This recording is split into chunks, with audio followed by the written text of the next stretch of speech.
Right, welcome to yet another video of mine. It's been a while since I actually posted anything because I've been all over the place doing archaeology. I went from Germany, Norway for a couple of months, and now I'm back home again doing same old. And I thought I'd make a video for you guys, talking some more about my favorite of subjects, armor. So last time I talked a lot about my suit of Lammelar, which I'm currently wearing, of course. This took me 4 years to make, and it's a replica. The scales are based upon a find of Turkmen lamellae, so armor plates, and I made it myself. And I will be talking about some of the armors that were around during the Viking Age, and why certain armors were more prevalent than others. So this will mainly boil down to chainmail armor versus lamellar armor and why the one was more successful in Europe than the other. So without further ado, let's get started. So when we talk about Viking Age, we tend to think about fur-wearing, leather-clad Vikings. This, of course, is an absolute fabrication. In reality, Viking armor boils down to, well, they didn't really have a lot of it. There was, armor existed at the time. You had a couple times to choose from, but by far most warriors would not have been able to afford suits of armor, as far as we know. Especially in Scandinavia, where there was a shortage of iron, being able to get armor was very expensive. So most men would have been armed with shields, axes, spears, some swords, and if you were wealthy enough, a simple iron cap, such as this one here, which is the Spangenhelm type, from Merovingian era Frankish production, would have already been a luxury for most warriors. Most warriors wouldn't have been able to afford such a thing, or the other thing is maybe in the archaeological record they are just heavily underrepresented because they keep being passed down, or they get recycled as soon as they break, because iron is still very precious. So archaeologists are kind of debating this, but as far as we know, helmets and armor probably weren't that prevalent. We have one grave from Norway, which is the Gjermundbu grave, which contained one helmet, also the Spangenhelm type, but with the eye and nose protector, which we all have to come and love from Viking helmets, and a single shirt of mail made out of 8mm riveted rings. So that is all the Viking armor from the actual Viking Age for the entire country of Norway. And we also have only one other true Viking helms. So the archaeological department, it's a bit, there's not a lot of Viking armor going around. So when we talk about Viking armor, so the only one we have actual archaeological proof for would have been mail armor. I don't have a full shirt at the moment, though I'm working on it. This is a piece of 8mm riveted mail I am currently making. Took me quite some time to make this. I'll also be probably posting a video at that soon. And this is a piece of riveted mail I've been working on. Another piece, so this is actually based on much earlier Celtic mail on the find from the Chainmaille grave. But back to the Viking Age. So mail armor we have proof for, simple helmets we also have proof for. And there is also some proof for actual lamellar armor. So in Burka they found some scales from a lamellar armor, and we know there was lamellar armor in Burka during the Viking Age.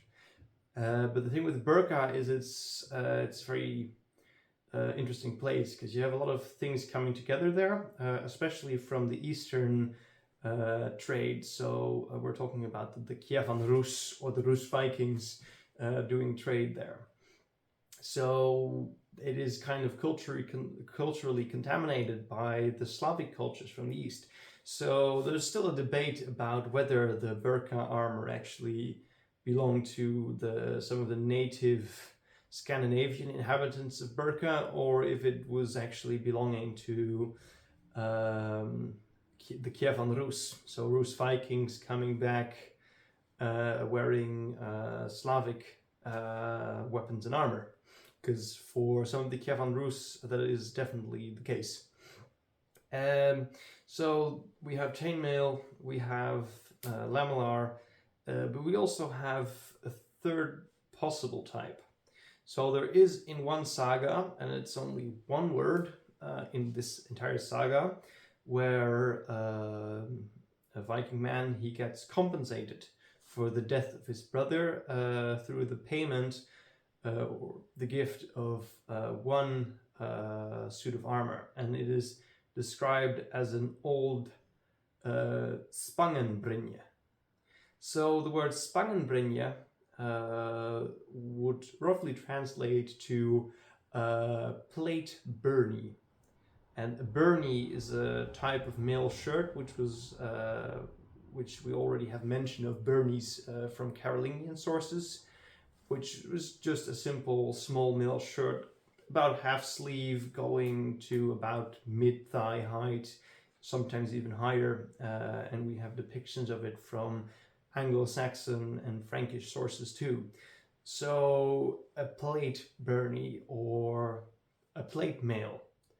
So historians have interpreted this word in two ways, either meaning a suit of armor made of plates like lamellar armor, or actually referring to a true scale armor, so more like the Roman lorica squamata, which is an armor which is comprised of metal scales that are actually sewn onto a cloth backing, and are usually pointing downwards as opposed to upwards and being interlaced like a lamellar armor. So that's the third possible type of armor we actually have some mention of. But there is so far only archaeological proof for male armor and lamellar armor, and there's a good opportunity that the Scandinavians would have considered this to be a Spangenbyrnie. We simply don't know yet. So that's kind of the three types of armor going around. We don't have any proof for leather armor. We don't have any proof or mention of cloth armor, such as the gambeson, what I'm wearing right now. It's very logical that they might have had like a padded garment or a leather jacket or something to put under your chainmail, because it does a really good job of not only protecting the clothes you're wearing under it from wear and tear from the armor, but it also does a great job of cushioning blows of swords or clubs or cudgels or what have you. So it would have been much more comfortable to be wearing something underneath. But so far we don't have any proof whatsoever. So some historians just think they would have layered multiple woolen tunics over each other and gotten to kind of the same effect of having a padded garment. We simply do not know. There is just one mention of leather armor, which is from a commission of a Viking chieftain commissioning multiple coats made of reindeer hide from the Sami. And it is said that these coats were resistant to sword cuts and other weapons, though there's also the debate if they're talking about actual physical protection through the armor being made out of leather, or we're talking about magical protection, because the Vikings or Iron Age and medieval Scandinavians, they were really into all kinds of talismans and magical protectors on the battlefield. So there's kind of the types of armors we definitely have and possibly have. And now I'd like to talk a bit about the two main armors which come up, which is mail and lamellar armor, and talk about some of the differences and also why I think mail armor was much more prevalent throughout Europe as opposed to lamellar, because they definitely were around at the same time, these armors. Both lamellar and mail armor have been around for a very long time in Europe.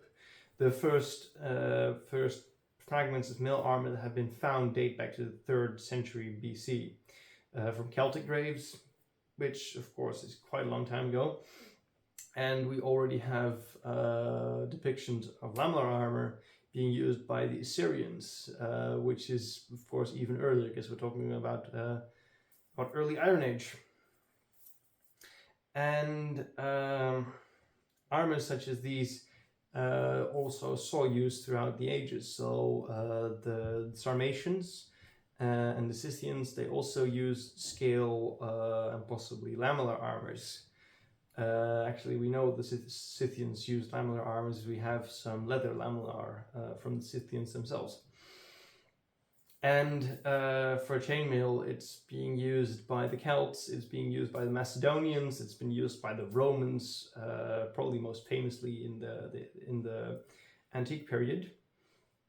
And they kind of spread this armor throughout the entirety of Europe, because we see the Romans, they really supercharged the production of mail armor. They are just churning out huge amounts of it for use in their legions. And from the days of the Republic until the fall of Rome, through barbarian invasions, we actually see mail being a very prevalent type of armor being used. So both are kind of going strong. But when we look at lamellar armor, we kind of see it existing more on the fringes of Europe. So to the east, being used by nomadic horse people, and later also being used by Huns, Mongols, Magyars, and by Slavs. And that's also probably how lamellar armor came to Viking Age Europe. So we have some finds. We already talked about the one from Burka, which is probably of Slavic origin and belongs to their material culture. Probably was brought over there by the Kievan Rus. And we also have a suit that has been found from a Frankish site, which has been interpreted as being of Magyar origin. So the Magyars were people which often have had conflicts with the Franks, and at some point the Magyars were also conquered, or at least their capital destroyed, and they were inflicted upon many losses by the Franks. And it is also likely that some of this armor they were using, so this lamellar armor, would have found its way into the hands of the Frankish warriors, or actually through the use of Magyar mercenaries found its way into the ranks of the Frankish armies. So it did exist in Europe, but still on the fringes. And why is this? I can't really give you a very good historical reason why it couldn't be, but I can speculate. And some of the things I personally think about is both. I boil it down basically to three reasons why I see chainmail being more dominant than lamellar armor throughout Europe. So first of all would have been simply from familiarity. So mail armor was being produced throughout Europe from the Iron Age well into actually the late Middle Ages, and even later too, though in much smaller capacity. So during the Viking Age, the people in Europe would have been already very much familiar with mail armor, using it themselves for a long period of time. So the Gauls made extensive use of this armor, the Romans made extensive use of this armor, and also the Germanic and barbarian tribes which were being employed by the Romans for their armies, so Ostrogoths, Visigoths, Alamans, the whole shebang basically. They were also equipped with mail armor. So it was a very familiar type of armor for the people living in Europe, and they had been extensively using it for hundreds of years by the time the end of the Roman Empire rolls around. So there's both the knowledge of how to make this armor that is around for a long time in Europe, but people are also just very much familiar with this type. They know the armor, they know how it works, they are familiar with it. So I think this is one of the factors that would have helped, because lamellar armor, it wasn't really being produced in Europe that much. It really came from the fringes of Europe. It came from the east, from nomadic peoples, and through their influence. So that is one thing, familiarity. The other thing would have also probably been down to maintenance. So when you're talking about maintenance of lamellar armor, you kind of run into some problems. Because if you want to clean it, you have all these individual plates. You're going to have a really hard time really getting in there and cleaning everything. So that's probably not going to happen. So it is definitely going to be rusting and corroding, which isn't ideal. Also, this is made with meters, and I'm talking tens and tens of meters of cordage.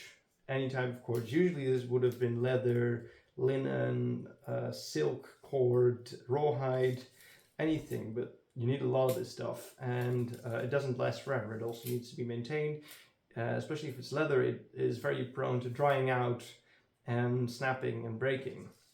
And if your armor happens to break, as you can see, it's interlinked in such a way that if my armor breaks, well, great, now I have to take off this entire row, take out the lacing, and put an entire new end of lace in there. Or I could improvise a bit with tying knots and stuff, but that doesn't really affect the strength of the armor in any positive way. So also, if a plate were to get bent, broken, pierced or anything, you'd have to replace it. So you have to take the entire row apart and really rebuild the entire row,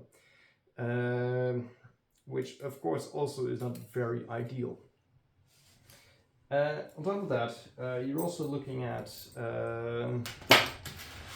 this armor, and it doesn't protect as much as chainmail armor could protect, but that doesn't really factor into the maintenance, now does it? So when you come to mail armor such as this, cleaning is actually pretty damn simple. You don't really have to oil it. It really helps protect against corrosion. So a lot of people do oil it, but if it gets rusty, it's not really that much of a problem. It's just going to give off a lot of rust and turn everything you're wearing under it brown. But usually they would have been wearing some kind of garment under this, so that's not much of a problem. But if it's getting too rusty, it is actually kind of a problem. So what you then do is you take your garment and you just vigorously shake it, and basically it cleans itself. The rust falls off. And if it's really badly corroded, you can actually roll it into the sand and shake it some more to remove corrosion. So when it comes down to cleaning, this is of course much easier. And cleaning and maintenance is a very important thing, of course, in the field for maintaining your armor. And then there's the point of repair. So if a link on this breaks, well, I did it with the ballistic testing.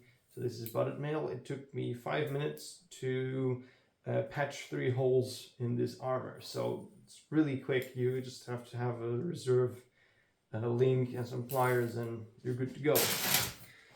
Even with this riveted mail, just putting in a new link, you don't really need any specialist tooling for this. All you need is basically 2 pliers and some spare rings and rivets. So when it comes down to this, mail is also much more durable. Because we see mail armors that have been in consistent use for probably hundreds of years. So if you have a shirt of mail, you could just pass it on down to your son. And if it gets damaged, he takes it to a shop to be repaired, or he might even repair it himself. And rinse and repeat, it can keep on being used and used. And this is also the reason we have some suits of mail armor that actually have amazing longevity. There is an armor in the Metropolitan Museum, which is a Mughal shirt of mail, which is actually sold probably by the Arabians to the Mughals at some point. and it had been around for at least a couple hundred years by the time it was actually retrofitted by the Mughals to become the banded mail armor. So that really does something about longevity of mail armors. If you want it to last, you can make it last. And there's also some armors in Sudan that have been consistently used for, some have been used for 300 years and they just keep getting repaired. So when it comes to maintenance and longevity, mail armor is really going to win the race on this one. Whereas lamellar armor, you much more run the risk of it getting irreparably damaged. If it's really completely damaged in such a way that a lot of plates are broken, it's just hanging on by a thread, you might say, let's strip it, maybe reuse some of the bits or something, or maybe just recycle the metal on it. Whereas the point where your mail armor is beyond repair, it has to be really, really damaged. Though I can imagine a suit of mail being used for a very extensive period of time to the point that most of the original rings are so worn into each other that they have gotten very thin and they might just start breaking all the time. But in general, we see that mail armors, if properly cared for and repaired, are actually lasting a very long time. So that is a great benefit of mail armor. And then we probably get to the third reason why mail armor might actually be more dominant than lamellar armor, and that is protection. So protection-wise, an armor like this, lamellar armor, is actually better than chainmail in every way, shape, and form. So if you were to hit me with a sword, this would actually not only protect me against the slashing, but it also would actually distribute the force of the sword over the plates, and distributing the force makes it so a lot less force gets concentrated on a small point. Mail armor, on the other hand, it's so flexible that a lot of the force actually still gets transferred into your body, and it doesn't get distributed all that much, so that's why it's very important to be wearing a padded garment underneath it. So from blunt force trauma, mail armor does really poorly as compared to lamellar armor.